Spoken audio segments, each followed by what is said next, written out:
Զրուցում ենք Հայաքվե նախաձեռնության անդամ Արմեն Մանվելյանի հետ։ Պարոն Մանվելյան, այս օրերի ընթացքում մեր օրակարգը լցված է Նիկոլ Փաշինյանի պահվածքի հոգեկան առողջության մասին լուրերով, բոլոր քննարկումները, քննադատությունները դրա մասին են, բայց ընթացքում շատ կարևոր հարցեր կարծես թե բաց են մնում, օրինակ այն, որ ինքը շատ պարզ հրապարակային հայտարարեց, որ նոր տարածքներ է հանձնվելու սահմանազատման գծման արդյունքում 2 շաբաթ է արդեն մնացել ընտրություններին։ Ինչ պետք է անի այսօր ընդդիմությունը, որպեսզի մենք նոր աղետալի իրավիճակի առջև չկանգնենք, որը կլինի տարածքների հանձնման տեսքով։ Ընդդիմությունը մի մարդ չի, որ կամ մի կառույց, նույնիսկ 2-3 կառույց չի այս բան 19 կուսակցություն է դիմել գրանցվել, որից լավ 15 ասենք ընդդիմադիր է։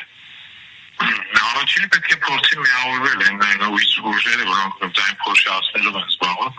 պետք է դուրս գան, մինչև 28-ը դեռ ժամանակ ունեն, դուրս գան ընտրապայքարից, որպեսզի ձայն փոշիացնելը փոխարեն նպաստեն, որ նրանք խոշորները անցողիկ են, նրանց ձայները ավելան։ Սա թերևս անելիքներից մեկը։ Երկրորդը իհարկե պետք է օգտվել են ամեն ինչից, ինչ որ այդ անձը ասում է։ Ինքը ոչ միայն բացեքսով ասել, որ տարածքներ է լիճել, առաքյան իր ելույթը սպիտակում, որ ստեղ միշտ չէ, որ հայերեն ապրելով միշտ չէ, որ հայերը մեծամասնություն են, սա 300,000 ադրբեջանցիների բերելու նախերգանքն է։ Այսինքն հողը նախապատրաստման համար, որ այդ ադրբեջանցիները գալու են Հայաստան։ Ես ամենի վրա, որ ինքը անում է, դրա վրա ավելի շատ կենտրոնանան իրացվածքների փորձեն ցույց տալ վտանգները, քան այն, որ ինքը հոգեկան հիվանդ է, իրան գժի նման ապահովում, շատ հնարավոր է այդ դերասանություն ունի, որպեսզի այդ հիմնական թեմաներից մարդկանց շեղի։ Պլյուս իր կողմից այդ ատելության գեներացում էլի արցախցիների, մյուս ընդդիմադիրների հասցեին։ Պարոն Մանվելյան, ըստ էության այս պահին միայն պետք է սպասենք այս 2 շաբաթը անցնի ընտրություններին, բայց եթե այնուամենայնիվ մենք Ավինյանի ընտրություններով տեսանք, որ շատ ժամանակ ընտրությունների ժամանակ նույնիսկ իրենք բավականաչափ ձայն չեն հավաքում, բայց իրենց մարդն է անցնում ու դառնում քաղաքապետ։ Եթե իրենք փորձեն իրենց ամբողջ ռեսուրսը օգտագործելով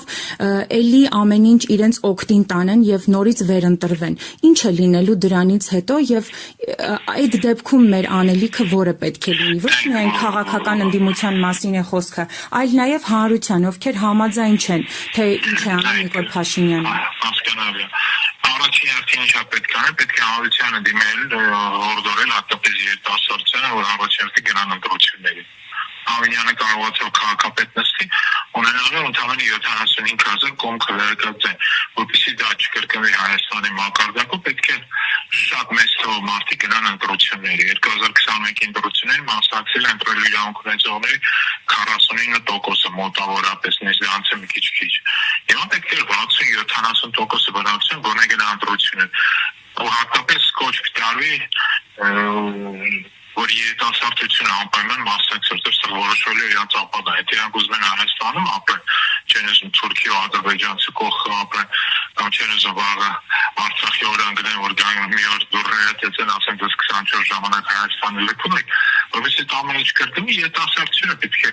ոնց ասում պատասխանատվությունների վրա վերցնի, գնա ընտրությունների, ու սրանց դեմ քվեարկել, որպեսզի սրանցից ազատվենք այս ճարիքից, որոնք չկարողանան փոքրամասնությամբ իշխանություն վերցնել։ Սա այլ ճանապարհ չկա։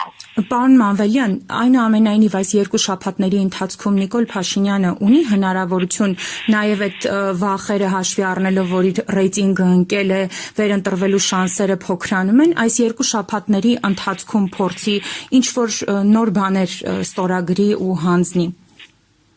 Ես չեմ կարծում, ինչ ստորագրված է համոզված եմ արդեն ստորագրել, հա։ Այլբանը դա հիմա չեն հրապարակում, կհրապարակվեն իր վերընտրվելուց հետո, նույն այդ Տիգրան հանձնում են մյուս տարածքների, Տավուշից հանձնում է ավելին ինքը ոչ միայն հանձնում է տարածքներ, ինքը տարածքներ ճանապարհ է տալի ադրբեջանցիներին։ Այսինքն սա հայտնի կլինի միայն ընտրությունից հետո, հիմա ինքը բարձր դա չի հրապարակել, որտեղ դա էլ ավելի կրտիր ռեյտինգ է։ Հիմա ինքը տենց շանակի գժի դեր խավալ Այսօր հույսը դնելով երկու բաներ առաջորդ քիչ մարդ դա ընտրությունների ու երկրորդը որ ինքը դրանց օգտվելով իր ռեսուրսի պետական ռեսուրսի արժեք կարողանա իշխանություն պահպանել դրանի հակառակ ընդդիմությունը հանդակարակը պետք է նախ միավորվի կոչ անի ժողովրդին գալ ընտրությունների ու հիմնականում աջակցեն անցողիկ բոլոր ուժերին հատկապես առաջին հերթին դա ուժեղ Հայաստանն է Անդրեաս Սամվել Կարապետյան Շնորհակալ եմ մեկնաբանության համար